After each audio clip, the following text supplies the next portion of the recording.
Okay, so I'm over image occlusion enhanced. I'll have to send you a picture of like how to get to this. It's really simple.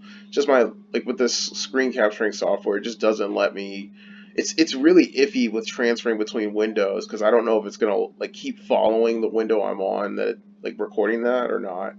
And I wish it did because that would be pretty sweet. But so this is simple. Really, all you have to do is you can get any image, you just copy it, like control copy, control C or whatever, and then you once you're on like that regular note card editor where you're doing like the close and the basic or whatever card settings, you'll see this image in the top right corner. I'll send you a picture so you know what it is, but you just literally with the picture copied, you click on that and it'll take you right to here, right? And when you first come here, the picture should be pretty zoomed out, like that happens every time by default. All you got to do is just hit fit and it'll zoom it in. And even like if you click, oh crap, hold on. You can click this little thing to drag the picture. Oh no, I literally don't even know how to move this. Hold on. Oh, okay, I'm using my finger. It's like touchscreen. I can like drag that over. Oh yeah, I can also just do this, like the little two fingers on the touchpad thing. And I can just, get off centered, hit fit, and it'll always bring me back here so I'm aligned.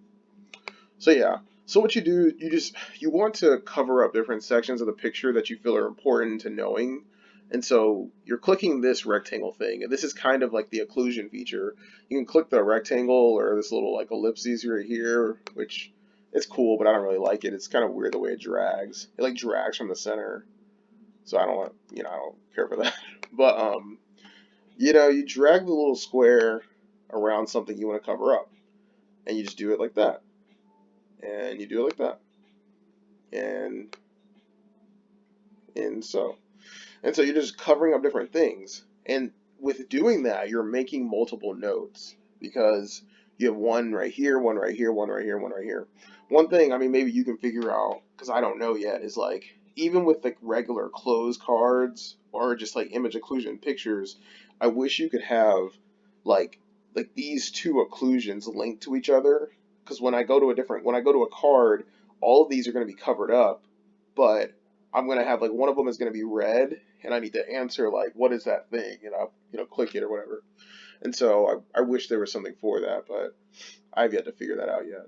So yeah, and the other thing that's really important for this mode, when I said like when you go to this this whole picture in general is like one card, and you have these different occlusions that make up the different notes of the card, right?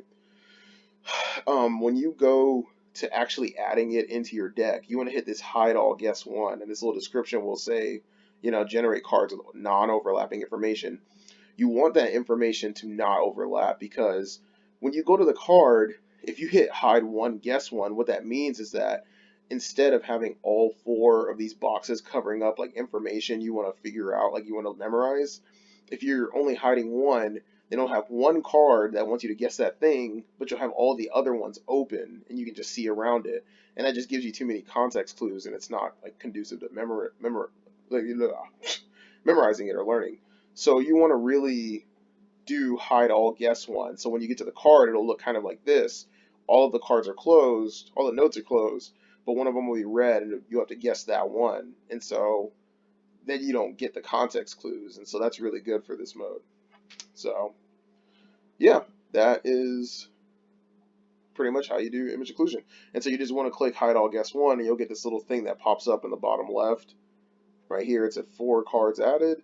That's really important because you want to know you added them. And if you add multiple, like, that's not terribly annoying because it's, you're ensuring you have them. I mean, you're doubling them, but at the same time, you don't want to, like, overkill, like, adding in multiple, like, the same cards, because you'll spend more time studying them. But for granted, once you've studied it once, like, you'll know, okay, I must have an extra card. You'll go through it pretty quick. So, yeah, that's that. Oh, let me make sure that I miss anything. Oh yeah, that's right. Hold on, fields. So this is one thing. I'd already typed this from another video that I recorded that didn't get saved. Basically, you can click fields and you can give yourself like a little header for the top. It's like, you can write, like I wrote osteokinematics of the knee, just like, it's just an overall broad statement. So like you don't get the card and you're like, oh, what am I trying to guess? And then you can give yourself remarks. I couldn't remember if it goes under remarks or extra one or something, where if you get the card wrong, it'll tell you like it'll give you a statement that'll help you like remember like, oh, it's this thing. And I just wrote concave on convex because like that's just a rule about how different joint surfaces interplay off of one another and what's like moving along the different surface. And so it's, you can write whatever hint that helps you get it. Um, and so yeah. Oh, and this even tells you the deck it's going in. So I think you click this, you can change it. So yeah, and that's it. So I already hit it. One thing you can do, if you know you want to hit multiple images, you can just click change image. But the thing is, it's really helpful. Like if you hit hide all guess one, it's in there. You can just click X, and it'll take you right back to your note card editor. I need to actually.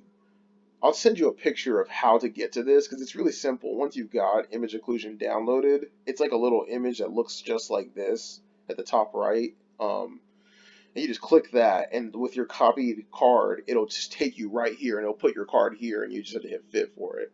Like it's that simple. So instead of hitting change image and going into your downloaded files or something like that, you can just like hit X, go back to the note card editor, copy another image from like a PowerPoint or something, like if you're split screened or whatever, and just go right back to it. So a lot faster. Anyway, all right.